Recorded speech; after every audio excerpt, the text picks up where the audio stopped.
Hey friends, the Roblox Error 280 occurs on your system because the version of Roblox that you're using is outdated.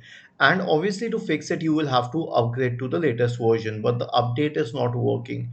In this case, I'll help you resolve it. First of all, right click on the Start button and select Settings from the menu. In the Settings menu, go to the Apps tab on the list on the left hand side. Here, then in the right pane, click on Installed Apps. Wait for the list to load. Now, scroll down to Roblox. This list is in alphabetical order, so it will be easy to find. Otherwise, you can search using the search bar. Click on Roblox, the three dots associated with it. Select Uninstall and click on Uninstall once again. Now, once it has mentioned uninstalled, close this window.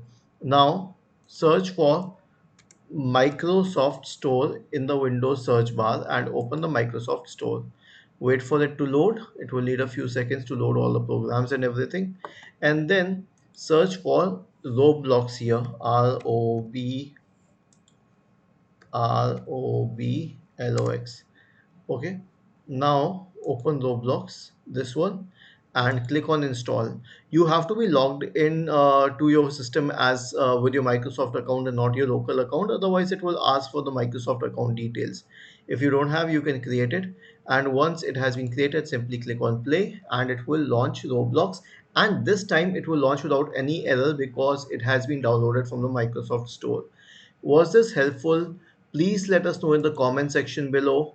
Do not forget to subscribe to the channel. Thank you for watching this video and have a nice day.